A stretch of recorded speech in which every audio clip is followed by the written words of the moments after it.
സുബീർ എന്ന് വെച്ചാൽ ഇവിടെ ഉള്ള എല്ലാ ടീച്ചേഴ്സായിക്കോട്ടെ കുട്ടികളായിക്കോട്ടെ അവന് ഇഷ്ടപ്പെടാത്തൊരു വ്യക്തിയും ഇവിടെ ഉണ്ടായിട്ടില്ല.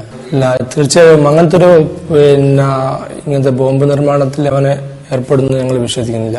രാഷ്ട്രീയ അഭിപ്രായ വ്യത്യാസങ്ങൾ ഉണ്ടെങ്കിൽ തന്നെയും മറ്റു ആൾക്കാരുടെ ഇടയിലൊക്കെ അത് പറഞ്ഞു തീർക്കാൻ വേണ്ടി മധ്യസ്ഥ ശ്രമത്തിന് പോലും ശ്രമിക്കുന്ന ആളാണ്. പലപ്പോഴും സംഘടനകളൊക്കെ ഉണ്ടാകുന്ന ഘട്ടം വന്നാൽ പോലും ഷബീർ അതിനെ എപ്പോഴും വളരെ സോഫ്റ്റായിട്ട് കണ്ട് അത് എപ്പോഴും പരിഹരിക്കാൻ വേണ്ടി നേതൃത്വം കൊടുത്ത ഒരാളാണ്.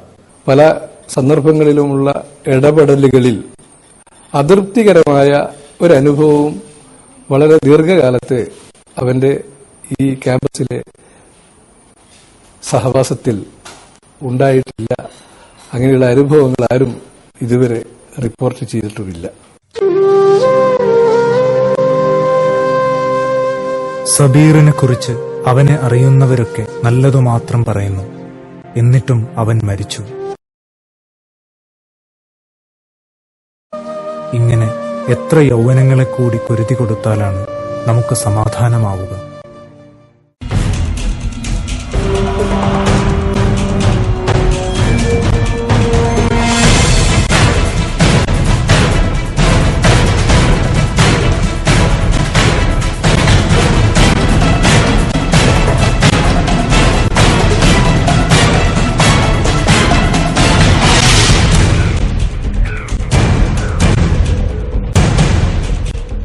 അക്രമ രാഷ്ട്രീയത്തിന്റെ കുടിലതന്ത്രങ്ങളിൽ ബോംബ് ആക്രമണത്തിനെന്നതിനേക്കാളും പ്രതിരോധത്തിന് എന്ന നിലയ്ക്കാണ് പലപ്പോഴും തയ്യാറാക്കപ്പെടുന്നത്.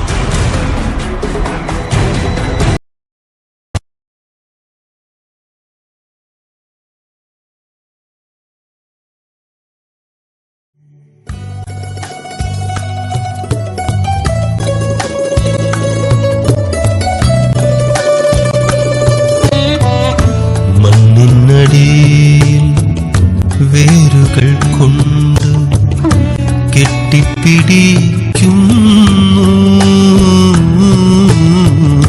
മണ്ണിനടിയിൽ വേരുകൾ കൊണ്ട് കെട്ടിപ്പിടിക്കുന്നു,